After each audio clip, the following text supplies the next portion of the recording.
One day I was at my grandpa's house trying to pick up his old belongings. My papa had passed away over 3 months now, and I am just getting up the never to remove papa belongings, which will bring back all my old memories of my papa. My papa and I had magical times everywhere my grandpa would go. I would go, but only in the summertime because that's where I spent all of my summer vacations.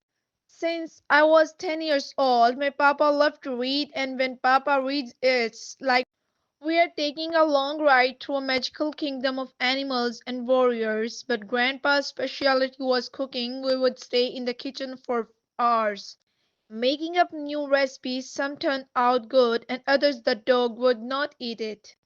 But we would never ever stop trying. I always had so many exciting times with my grandpa. That's why removing his things is going to make me feel like I'm removing grandpa and placing him into a box. My grandpa was of great mystery, and his memories don't belong inside of a box. And this is why it took me so long to remove his belongings. As I walked into my papa's house, an eerie feeling came over me. The house was drafty and cold, even with the window being closed for 3 months. As I was packing up papa's thing, I picked up this old picture frame from the mantel, and when I began to dust it off, the glass cracked and cut my hand. But I continued to work and I thought nothing of it, so I walked into the kitchen to get the broom to sweep up the glass. When I returned, all the boxes that I had put in front of the fireplace had been rearranged. They have actually been returned to the same place where I took them from.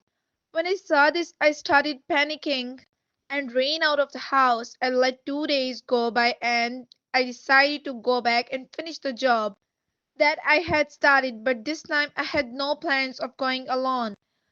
So I asked my girlfriend Tammy to tag along to help out as my girlfriend Tammy and I entered into my papa's house. I could tell Tammy felt weird, but she said nothing. After a while, everything seemed fine. We were laughing and talking, and suddenly a candle holder slid across the table and it slid back. My girlfriend looked at me, I looked at her and her eyes were open wide with fright. She slowly started moving closer to the door when a box of nails suddenly slams to the floor. I began to pick the nails up that when I felt something brush up against me. My hair was standing up on the back of my neck and my arms began to get chills with little bumps all up and down. I dropped the nails that I already picked up and ran towards the door. My girlfriend and I couldn't get out of the house fast enough. I was trying to lock the front door when the doorknob started shaking. I screamed and Tammy screamed even louder, so we ran to the car as fast as we could. When we drove off, I turned back just to look and I can see a figure standing in the window. It was a silhouette of a man. It just stood there staring at us, laughing. I had so many mixed feelings, mainly because all my grandpa's pictures are inside of that house, and I knew I wasn't going back, and I probably would never know what happened to grandpa's belongings. Tammy and I had the longest, quietest ride ever to her house. She said nothing, and I didn't know what to say, so I said nothing.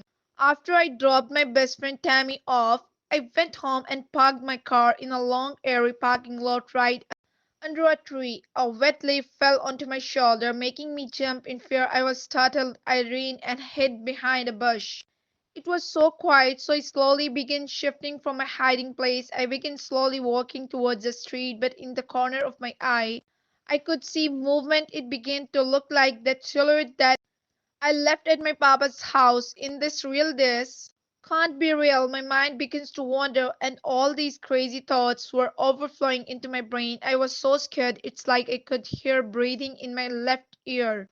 And whatever it was that was after me, it knew my name.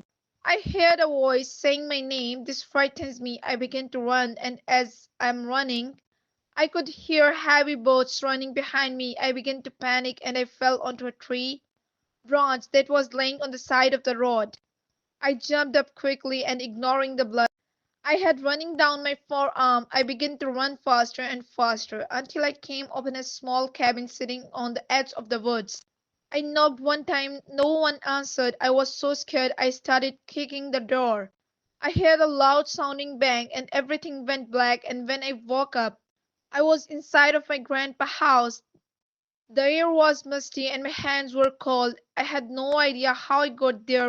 I was upstairs inside of the old room that I used to stay in every summer vacation. I sat up on the bed, but I was scared to move, and then I heard a voice.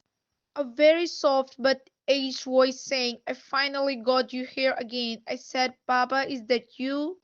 The voice replied, Yes, it's me. I was shocked and I just looked into the dark corner, waiting for Papa to show himself. He never did. I called out of fear. Papa, no answer. I called again. The voice had changed now. I'm hearing a strong, deeper voice. So I eased out of the bed and ran and never looked back.